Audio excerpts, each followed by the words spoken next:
All right, so I already am like part of the way through this process, but that's because I wasn't sure exactly what I was gonna do. And if you wanna know how to get this look that's on this side, Zeb's gonna put the link above for my blending paint, my boho finish that I did here, and I'll let you know what colors I used. And the process is the same that I did in my video. The only difference is that I'm gonna add an extra step to it. And I didn't want to, if you've watched that video, I just didn't want to do the same thing over and over again.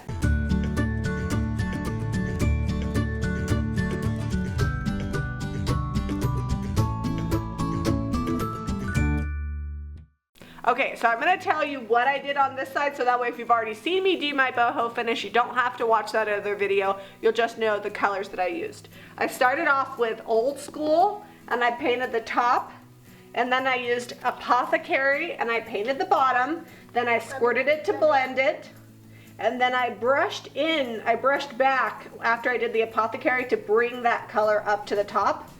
And then Jack told me that I needed some mint chip. So I just took my mint chip and kind of went around the edges and highlighted it with mint chip, and then I squirted it all with water. So if you've already seen that video, then you would know how that was done. But those are the colors I used: Apothecary, Old School, mint chip. You can get them all at JamiRayVintage.com. And as it is right now, I actually think that the look is really cool. It's finished, it's like a boho finish, but I want to take this kind of boho meets French country, so I'm going to add some chippy. Hopefully it works the way that I want. So what I did was, after I did this finish and it dried, I sealed it. You can see it's got a little bit of sheen. I sealed it with polyacrylic, so that way when I go ahead and add my milk paint over the top, it won't blend the two colors together. So when it starts to chip and I start to distress it, you'll get like a layered, aged, old world French country. Hopefully, we'll see. Okay, so I'm showing you this side. You saw the boho side, now we're adding back in some French country, some chippy. So on the top, I went ahead and painted over that, and I'll show you how to do it I ran out of my galvanized, so I just used a little bit of lantern in flour sack and made a gray. And this bottom is pantry door. And I didn't actually paint the whole thing. I just painted it in certain areas and then squirted it to blend it. And I'm hoping it gets real chippy. We'll see. So I've got my pantry door milk paint mixed up here. I didn't add any extra bond, so hopefully it doesn't all chip off. We'll see. And I'm gonna go ahead and come back through. And the areas where it's lighter is where the pantry door is getting put on.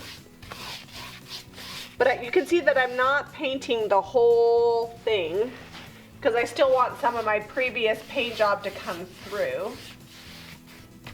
I'm just gonna hopefully get some crackle and added texture.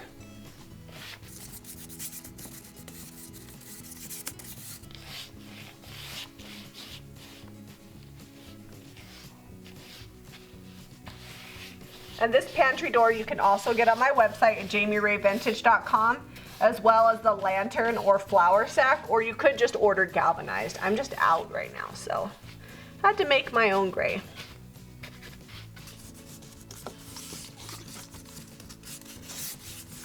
You can see I'm not covering the whole thing because I want to blend some of the old paint job underneath with the new, and I don't want it 100% covered. Without changing my brush, I'm just gonna wipe it off a little bit on my drop cloth and dip in here to my gray. This is what seriously like a half of a teaspoon of lantern to probably 2 tablespoons of flour sack. It's just very, very, maybe not even half, maybe 1/4 of a teaspoon, because I didn't want it to be super dark. And I didn't add any extra bond. I'm not saying you should do that, because hopefully I don't get totally messed over on this and have it totally all chip off, but I really want it to chip, and so I'm hoping it does it. We'll see. Milk paint definitely has a mind of its own.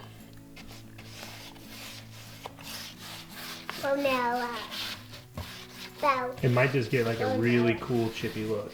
Yeah, it might. We'll see. And now what I'm doing is I'm going back over it and I'm blending the two colors so it's not stagnant. See, I'm just going right over it, and I've got a little bit of green and a little gray on my brush, so it helps. And I'm just blending it together. That's why it helps not to switch out your brush. Now I'm going to take my squirt bottle, just like I did with my boho finish, and blur the edges with it.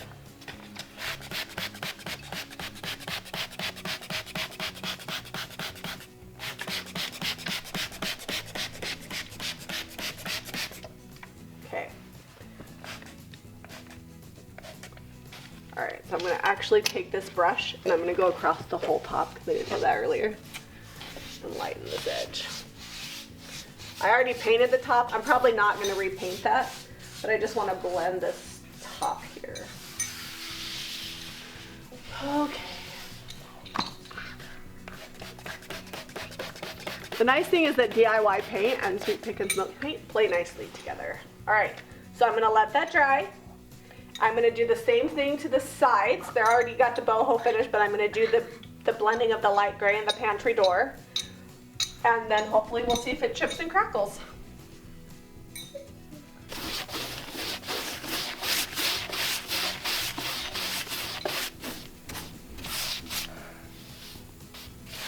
Alright, so I already wet distressed this side and I wanted to kind of show you what it looks like and then we'll do the other side. You can see now why we needed the layers underneath and the layers on top, because when I sealed that DIY paint and then I put the milk paint over the top, when I wet distress, it gives you layers and dimension and texture, and I have to push pretty hard, but I can still get through the sealed part. But you can see the colors here didn't blend. We've got two separate colors and that's what I want. And that's what happens when you seal and then you put another paint layer over the top. You can even see here we've got the gray, then we've got the pantry door, and then over here you've got the two colors. If I didn't seal in between them, you wouldn't get that texture. It would just kind of blend together. So the sealing is really important. So what I'm going to do is I'm going to take my damp rag, it's got warm damp water, and I'm just going to go over this area that I used, and you can see it just comes off. And it's kind of random, so you got to be okay with the fact that it might not come off exactly the same on both sides. And you can see that darker color coming through. And if I push real hard, I can get through the spot where I sealed it, because it's still pretty fresh. And I'm only waiting about half hour in between each step because I don't want it to be too completely dry. That just allows me to manipulate it a little bit better. I'm just going over and pushing hard kind of on the areas where it would naturally wear. And it may, because of what milk paint does, it may chip some more after I get it wet again, and that's okay.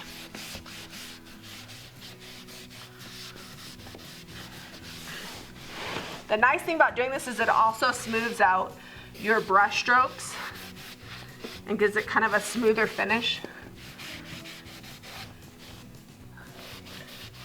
And when you do this, don't expect that your piece will look exactly the same, because it's always different depending on the furniture you're using, how heavy and light you go, and even for me, I can't replicate the same look on both pieces. That's the thing with faux finishing.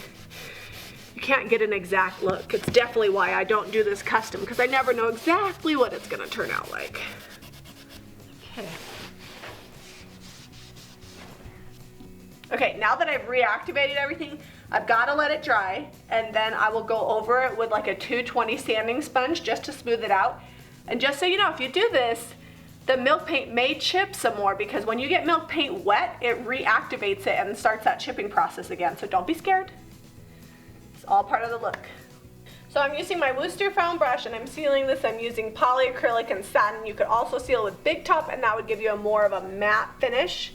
And I'm just going to go ahead, I've done this side already. You can see how the colors deepen and you can really see the difference in colors, which you don't get when you seal it. And when you seal the DIY paint and the Sweet Pickins, the color's going to get much richer, and then once it dries, it'll get a little softer. Okay, so I'm just going to take and seal this. I've already done the tops. I'm going to do 2 coats of polyacrylic on the whole thing, and then I'll do like 3 coats on the top. One of the things I like to do is take my 400 grit sandpaper, and I will sand it smooth in between the coats. You don't have to do that. That just gives you a little bit more of a smoother finish. Using the foam brush actually helps a lot. You're not going to get brush strokes from your finish. Sometimes you'll get bubbles from going in the cracks, so you just need to lightly go over that.